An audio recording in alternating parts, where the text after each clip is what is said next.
Hey everyone, I'm Henry. I missed you so much, Mom.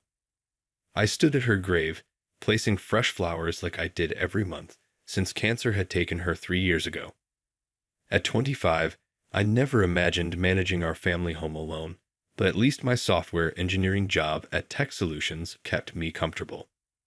Henry, sweetheart, the kitchen sink is acting up again, called Aunt Sophia, her voice echoing through the hallway.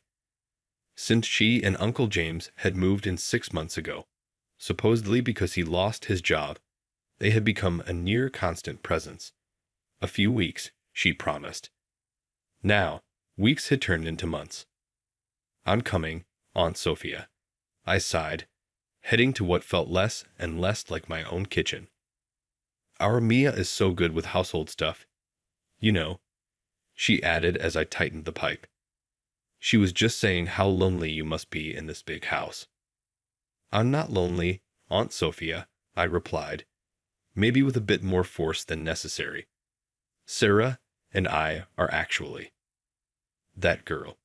Sophia's tone sharpened. Oh, honey, she's too career-focused. Not family-oriented like our Mia. My jaw clenched, and I twisted the wrench harder. Sarah had been my anchor since Mom died. We'd met at a tech conference 2 years ago, and she'd helped me through some of my darkest days. That evening, I was deep into my coding work when Mia accidentally stumbled into my office. Oops, she giggled, wearing the shortest shorts I'd ever seen. Didn't know you were here, Henry. I looked away, uncomfortable. I'm working, Mia. Please close the door. Don't be such a grump, she teased. Mom says family should spend more time together. The next day, Sarah came over for dinner. I watched Aunt Sophia greet her with that smile, fake as ever. So Sarah, still chasing that promotion. Must be hard to have time for anything else, she said, voice dripping with false concern. Actually, I just got it, Sarah announced, her hand finding mine under the table. Henry's been so supportive. How nice, Sophia replied, eyes narrowing slightly. Mia just graduated. She's planning to focus on being a homemaker. Isn't that right, sweetie? Mia batted her eyelashes at me. Family comes first, right, cousin? Uncle James shifted uncomfortably but didn't say a word. He never did, always deferring to Sophia's decisions. That night, after Sarah left, I'd overheard Sophia's voice drifting from the kitchen. James, that girl isn't right for him. Mia would make such a better wife. We just need to help Henry see that. Sophia, maybe we should let him, James began. Did I ask for your opinion? Sophia snapped. We're not losing this opportunity. This house is too perfect to let some outsider take over. I froze, my mother's last words echoing in my mind. Take care of our home, Henry. It's your safe place. But right now, it felt anything but safe. At dinner the next evening, Aunt Sophia stood and clinked her glass. Family, tonight is special. Mia has something to share. Mom, please, Mia murmured, squirming with fake embarrassment.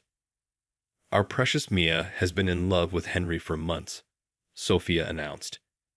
Wouldn't they make the perfect couple? My fork clattered against the plate. What the hell are you talking about? Language, dear, Sophia chided. Mia has such deep feelings for you. You two growing closer is exactly what your mother would have wanted. No, absolutely not. I'm with Sarah. And Mia is my cousin. This is insane. Oh, about that. Sophia pulled a stack of papers from her bag. While organizing the mail, which I've been handling to help you, dear, I found these. My stomach dropped. Property tax notices, all overdue. You've been hiding my mail. That's illegal. I was protecting you, she insisted. Clearly, you're not ready to handle this house's responsibilities. But don't worry, I can help with the back taxes. If you make the right choice about your future. Are you blackmailing me? Think of it as family helping family. Break up with Sarah, marry Mia, and we'll take care of everything. I stood so fast my chair crashed backward. You're out of your mind. I'm calling the police. Go ahead, Sophia sneered. Who you think they'll believe? The neglectful young man who can't pay his taxes, or the caring aunt trying to save her nephew's inheritance? This is my house, I declared. My mother left it to me. A house you're about to lose, she replied coldly. Mia, honey, tell your cousin how you feel. Mia touched my arm. We could be so happy together. I recoiled. Don't touch me. This ends now. All of you. Out. No, dear nephew, Sophia said, her voice turning to ice. You get out. We're not going anywhere. You can't throw me out of my own house. Watch me. She held up a set of keys I'd never seen before. I had these made weeks ago. Uncle James wouldn't meet my eyes. Sorry, Henry. Sophia knows best. They were all crazy. I grabbed my laptop and phone, seething. This wasn't over. Choose carefully, Henry, Sophia called as I headed for the door. Family or that girl? You can't have both. I looked back, defiant. I already have family. Sarah's more family than any of you. The lock clicked behind me as I stepped out onto the porch, and my phone buzzed. Sarah calling. At least something in my life still made sense. Babe, I said, my voice heavy with everything I couldn't yet explain. Can I crash at your place? You won't believe what just happened. Through the window, I saw Uncle James slump in his chair, Sophia patting his shoulder with that smug, triumphant smile. Mia watched me leave, her eyes full of crocodile tears, as fake as everything else about her. The wind chimes Mom had loved tinkled in the breeze, almost like a reminder. I'll get our home back, Mom. I promise.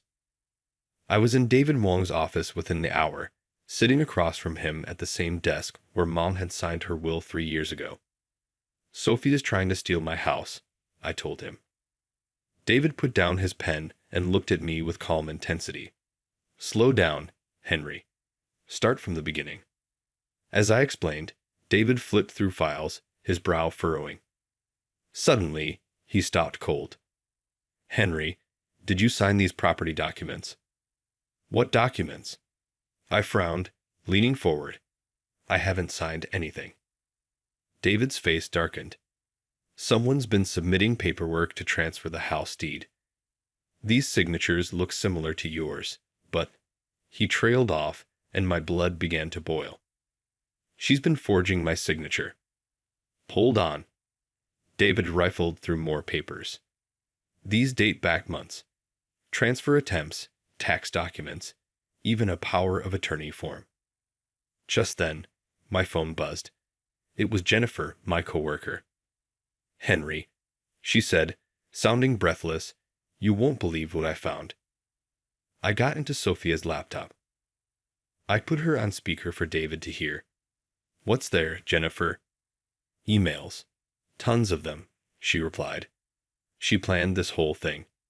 Your uncle never even lost his job. She made him quit. She's wanted that house from the moment your mom passed. David's eyes widened, and I clenched my fists. There's more, Jennifer went on. She's done this before. 3 different companies reported fraud after she left. Faked expense reports, stole client information, the whole 9 yards. Just then, Sarah burst into the office, a folder in her hand. Henry, remember when you said Sophia worked for that accounting firm? I had my firm's financial crimes department look into it. She's been evading taxes for years, and not just for herself. She's helped clients hide money too. David, listen to this. Jennifer continued, reading from Sophia's emails.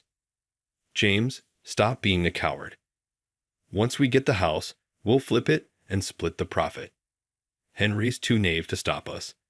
Mia knows what to do. My stomach twisted. Even Mia was in on it.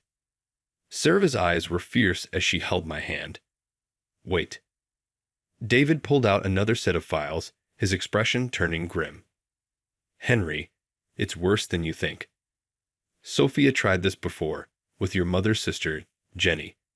She tried to manipulate her out of her business, and Jenny ended up moving to Canada to escape. That's why Aunt Jenny cut off contact. I muttered, the pieces finally clicking. Sophia told me Jenny stole from Mom. Jennifer chimed back in. There are emails about other family members, too. She's been running cons like this for years. David adjusted his glasses, resolute. Henry, we have enough here for criminal charges. Fraud, forgery, mail theft. Then let's show her how it's done. I stood up, determination hardening inside me. What's our next move? First, we document everything, David said. Then we wait. Sarah's eyes lit up. I just remembered something from law school. If we play this right, we can nail her on federal charges. I glanced at a photo of my mom hanging on David's wall. Sophia thought she could steal my mother's legacy. It was time to show her how wrong she was. David started making calls, while Jennifer kept digging through emails, and Sarah jotted down notes with that fierce, focused look I loved. You messed with the wrong family, Aunt Sophia, I muttered. The wrong family entirely. Days later, Sarah, David, and I watched from across the street as IRS agents marched into Sophia's office. Our anonymous tip had started an avalanche, and now there was no going back. Mrs. Chen, one of the agents announced, we need you to come with us. The lead agent's voice echoed across the office. There must be some mistake, Sophia stammered, her face going pale. No mistake, the agent replied, holding up a thick folder. We have evidence of systematic tax evasion spanning 8 years. Right on cue, Sophia's former boss burst through the door, red-faced. Sophia, the audit revealed everything. The missing client funds, the fake accounts. You can't prove anything, she snapped. Actually, we can. The agent's tone was resolute. Your nephew provided quite the paper trail. 2 weeks later, I stood by the window of my home, finally restored to me, watching as Sophia was escorted out in handcuffs. 7 counts of fraud, 3 of forgery, and 1 very angry IRS. Mia ran up the driveway, desperation in her eyes. Henry, you have to help Mom. Like she helped forge your college transcripts. I held up a letter from the university's investigation board. They know everything, Mia, including how Sophia helped you cheat your way through school. Her face crumbled. But we're family. No, I said firmly. Not anymore. Uncle James arrived later that afternoon, looking years older. Henry, he began, his voice heavy with regret. I'm so sorry. I had no idea about the debt she hid or the lies she told. I've filed for divorce. Good for you, Uncle James, I replied, my voice gentler than I expected. Maybe you'll find your backbone in the process. Just then, my phone buzzed. A promotion notification. Senior software architect. On the same day, Sarah came home with her own news. She'd made partner at her firm. Babe, I said, taking her hands, will you marry me? I dropped to one knee in our backyard, the wind chimes Mom loved singing softly above us. Sarah's eyes sparkled with happy tears. Yes, 1,000 times, yes. A week later, a letter arrived from the county jail. I recognized Sophia's handwriting. Dear Henry, I'm so sorry for everything. Can we please talk? Family should forgive.